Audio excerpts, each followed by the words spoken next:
Hello everybody, this is Dr. Novak. I want you to stick with me through this video because I think it's going to be something that you'll want to really see. Went to the neighborhood fish farm over the weekend and I saw a couple aquariums with the substrate directly on the bottom. And you will be quite surprised to see what was happening with these aquariums with 100% plant coverage, and I'll be getting into that shortly. Okay, I think everyone will agree with me that on YouTube and on forums, we still see hobbyists setting up their aquariums with gravel being placed right on top of the glass bottom. This practice is a little obsolete by today's standards, but is still being carried out as if nothing is wrong with this practice. Maybe not knowing or thinking all will be well in the long run. However, this way of doing things really does block off microbial and chemical mediators from performing their processes to their full capabilities. This is not a questionable scenario, but a scientifically proven fact that this will become imminent and collapsing a biofiltration system. Controversially, before that happens, there will become other problems with water quality and fish health that the hobbyist can't explain before invasive action is taken on the hobbyist part to correct the situation. Now I will explain what happens. First, the filtration system that you are using now will unquestionably begin to clog. And when that happens, oxygen concentrations become depleted, where there is no water flow through the substrate and our filter medium. We all know this. Nitrogen is then reduced back into ammonia. This is called assimilatory denitrification, and a two-step process of obligate anaerobic heterotrophic bacteria, which becomes problematic to the aquarium ecological unit. These extremophile bacteria, under anaerobic conditions that have developed from a clogged filter or substrate, will not convert ammonia back into a gas element that is released into the atmosphere. I do not know where hobbyists got this notion that anaerobic conditions will convert nitrogen into a gas element, but I hope we can clear up this matter right now and here. It does not. It just makes more ammonium that your system now has to deal with.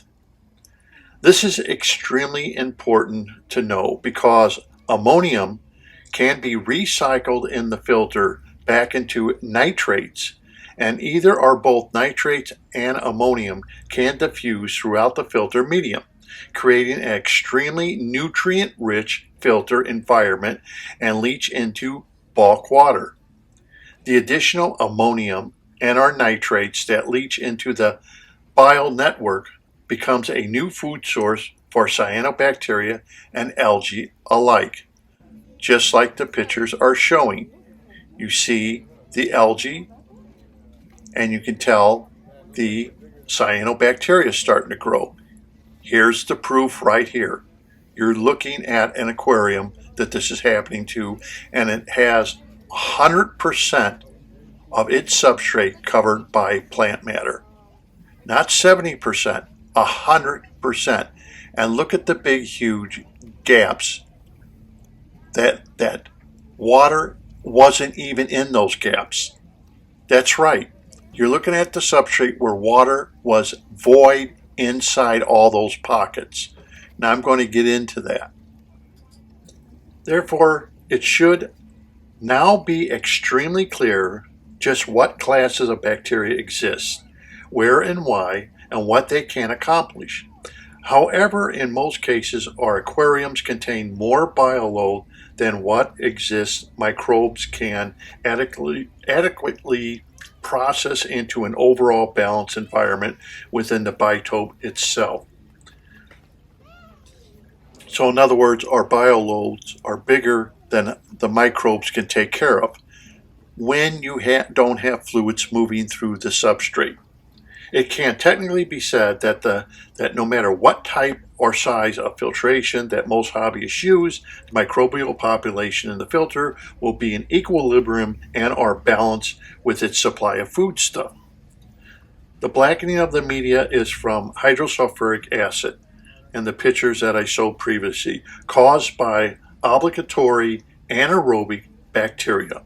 This will occur whenever free oxygen is lacking between the liner, rocks, gravel, or substrate that you are using if no water is flowing freely through the substrate. However, this is somewhat misleading because in a closed recirculating biotope, such as our aquariums, the overall efficiency of the filter is in relationship to the system's incoming foodstuff that really counts. Not that the microbes themselves in the filter are living together in a balanced state. Because once nutrient load exceeds the balanced state of the filtration system, and that degree of balance depends upon what class and number of microbes exist in the filter itself. Further, nutrient results in both filter and bulk water. Of course, this relates to the bacterium that inhabit the filtration system itself. Second, under the same conditions mentioned,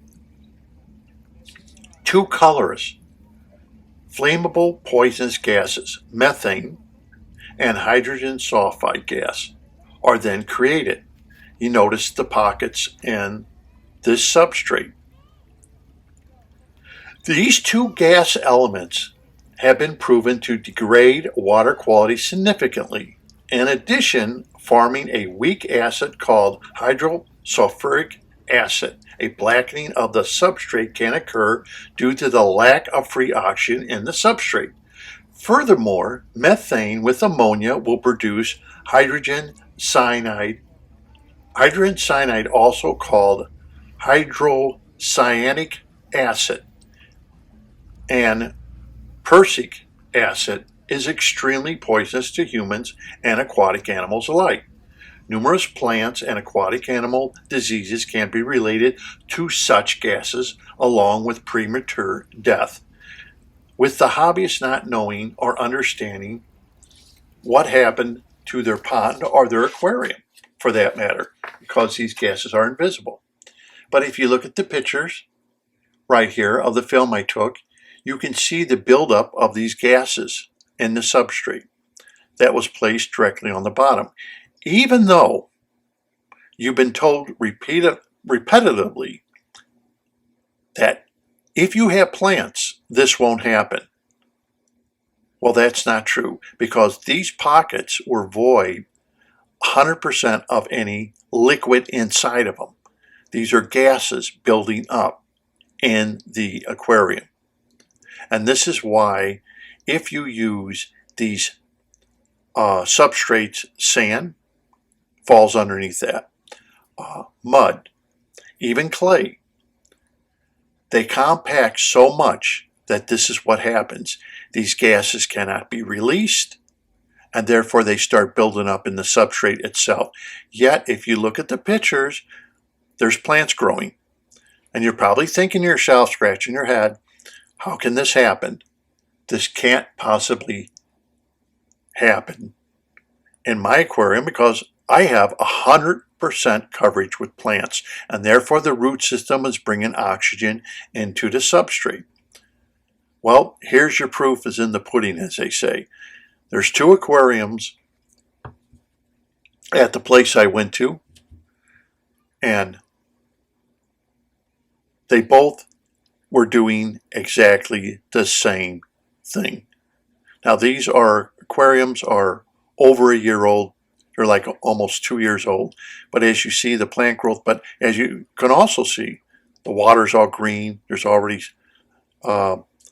algae growing in here, and both aquariums have plenty of light.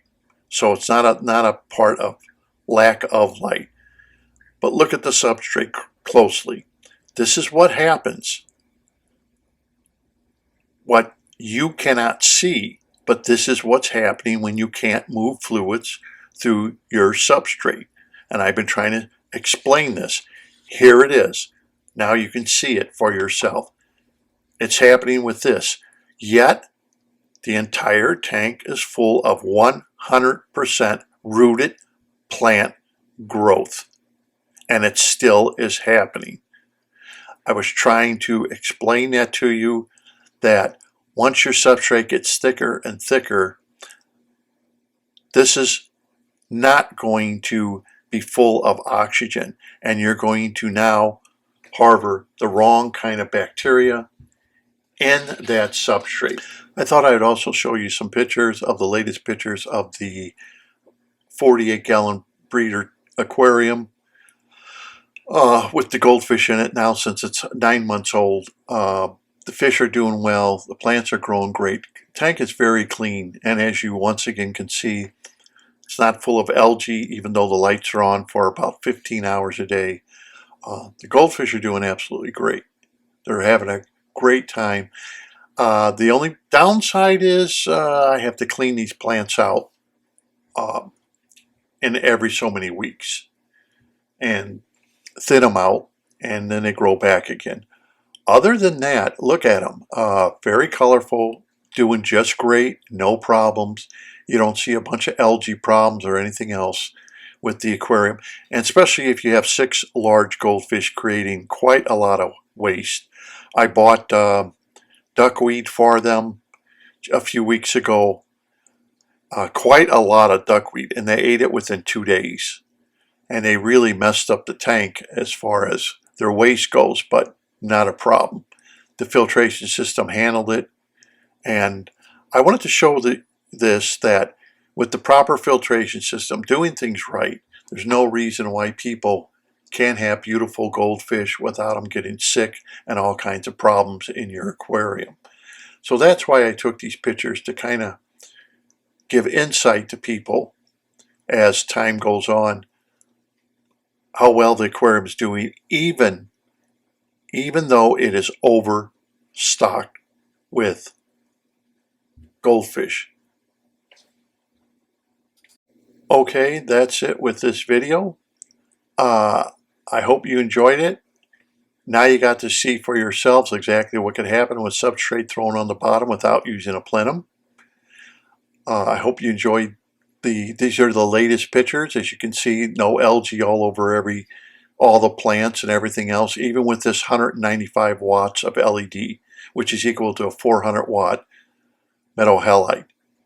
So until next time, I thought this would be interesting for you. Until next time, happy aquarium keeping. I hope you learned something from the video. Think twice before you want to just take that substrate and throw it at the bottom. I'm not telling you don't do it. What I'm telling you is just think, after watching this video, this is what can happen. And this is what does happen to deep substrates that are at least 2 inches thick in aquariums when you just throw the substrate at the bottom, especially substrates that are very tight matrix, such as, like I said, sand, dirt, clay. Just throw them directly on the bottom. You can't have fluids move. And here's the proof that's in the pudding here. So, and I have to admit myself, I've tried this same thing and I have failed. Okay, when I have done it, I only got about a 25% chance of success whenever I made an aquarium like this. That could explain why other hobbyists may have success, and why other hobbyists are constantly not having success, or they say the tank's not going as good as it should be. I hope this video now has told you why your tank is not going as good as it should be. So until next time, this is Dr. Novak. Happy fish keeping, and thank you very much for watching. And I want to also make mention, please subscribe to my channel and get your notifications so you know whenever I make a new video, because there's more videos coming up of products and things like that I'll be doing for you.